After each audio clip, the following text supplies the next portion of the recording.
এইমাত্র ভিপি নুরুল হক নূর জেল থেকে মুক্ত হলেন, সাথে বিএনপির নেতাকর্মীরা। বিস্তারিত জানতে চাইলে ভিডিওটি দেখতে থাকুন।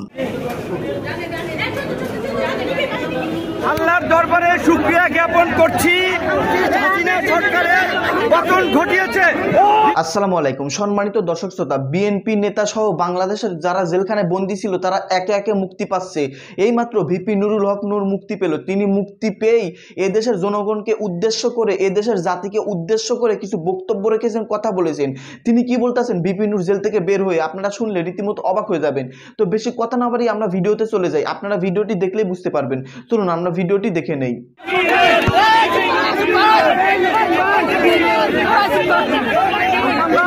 কথা বলতেছি, প্রথমে আল্লাহর দরবারে শুকরিয়া জ্ঞাপন করছি, আল্লাহ আমাদের উপরে রহমত নাজিল করেছেন, এই ফ্যাসিস্ট হাসিনা সরকারের পতন ঘটিয়েছে।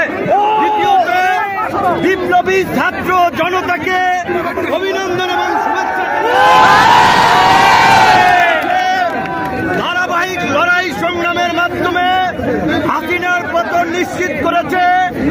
এই হাসিনার পতনের মধ্য দিয়ে আমাদের প্রাথমিক বিজয় অর্জন হয়েছে, কিন্তু এখনো আমাদের অনেক কাজ বাকি আছে। এই ফ্যাসিস্ট হাসিনার যারা দোষর ছিল রাজনীতি কিংবা প্রশাসনে, তাদেরকে চিহ্নিত করে বিচারের মুখোমুখি করতে হবে। এখন পর্যন্ত অন্তর্বর্তীকালীন সরকার হয় নাই, এইখানে যেন কোন সামরিক শাসন কিংবা কোন ভারত নিয়ন্ত্রিত সরকার প্রতিষ্ঠা না হয়। সেই জন্য রাজনৈতিক ঐক্যমতের ভিত্তিতে অনতিবিলম্বে অন্তর্বর্তী সরকার গঠন করতে হবে এবং ছাত্ররা ডক্টর মোহাম্মদ ইউনূসকে প্রধান করার যে প্রস্তাব দিয়েছে, আমার দল এবং আমরা সেই প্রস্তাব সমর্থন করছি। আমরা অনুরোধ জানাবো, আজকে সন্ধ্যার আগে মহামান্য রাষ্ট্রপতি ডক্টর ইউনূসের নেতৃত্বে অন্তর্বর্তীকালীন সরকার গঠন করে বিলুপ্ত পদের উপরে হামলার এদেশীয় এজেন্টদেরকে ব্যবহার করাটা চক্রান্ত করছে। আপনারা সংখ্যালঘুদেরকে নিরাপত্তা দিবেন। সংখ্যালঘু ভাই বোনদেরকে বলবো, এই বাংলাদেশ আপনার আমার, আমাদের সকলের, এই দেশই আপনাদের নিরাপদ আশ্রয়স্থল।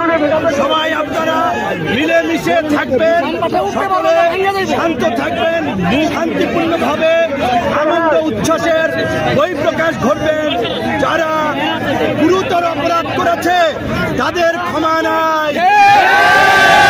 টিভি কার্যালয়ে আমাদেরকে গরু ছাগলের মতো ঝুলাইছে। হারুনের নেতৃত্বে এডিসি শাহীন শাহ, যুগ্ম কমিশনার খন্দকার নুরুন নবী সহ যারা, তাদেরকে অবশ্যই বিচারের মুখোমুখি। আমি বলেছিলাম, লজ্জায় তারা বলেন নাই।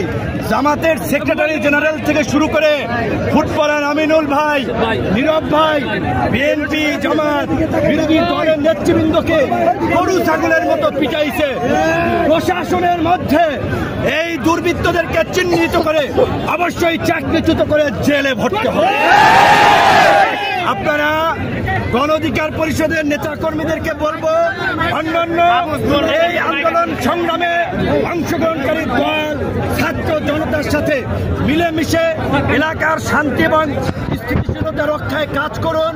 দুর্বৃত্তরা, দুষ্কৃতকারীরা যেন কোনো অঘটন না ঘটায়, আপনারা সেই বিষয়ে সতর্ক থাকবেন। আমি আমাদের রাজনৈতিক কার্যালয় পল্টনে গিয়ে আপনাদের সাথে শান্তিপূর্ণভাবে দেখা সাক্ষাৎ করে বাসায় যাব। তাড়াহুড়ো করবেন না, আমাদের কোনো ভাই যেন পরে আহত না হয়, কেউ যেন কারো দ্বারা সমস্যায় না পড়ে, খেয়াল রাখবেন। আজকে জামিন দেওয়া হয়েছে।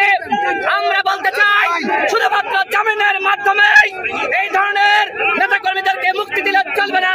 তাদের নামে যে মামলা দেওয়া হয়েছে, সেই মামলা অনতিবিলম্বে প্রত্যাহার করতে হবে। সাথী বন্ধুগণ, আমরা গতকাল মহামান্য রাষ্ট্রপতি জাতির সাথে সংলাপে বসেছিলাম।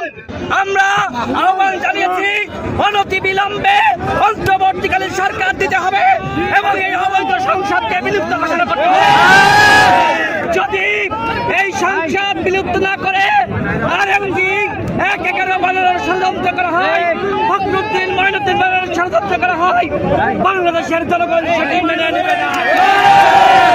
আমরা এই মুহূর্তে আমাদের সভাপতিকে নিয়ে আমরা পল্টনে যাব। বাংলাদেশের জনগণ এবং দলীয় নেতা কর্মীদেরকে পল্টনে জড়ো হওয়ার আহ্বান জানাচ্ছি। ধন্যবাদ।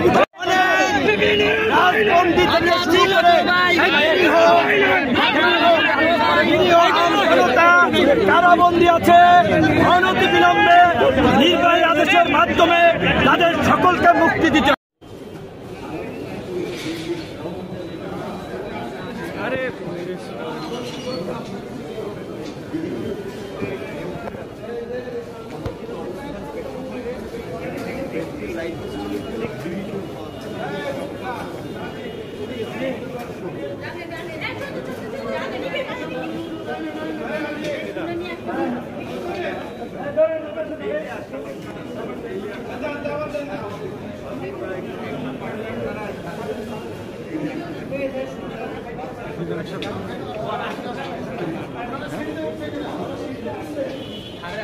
যাইতে দেন না দেখি একটু নতুন ভাই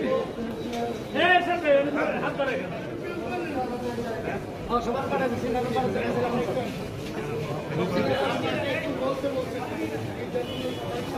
বলছি যে সাবেক এমপি জাতীয় দলের অধিনায়ক আমিনুল ভাইয়ের মধ্যে আমাদের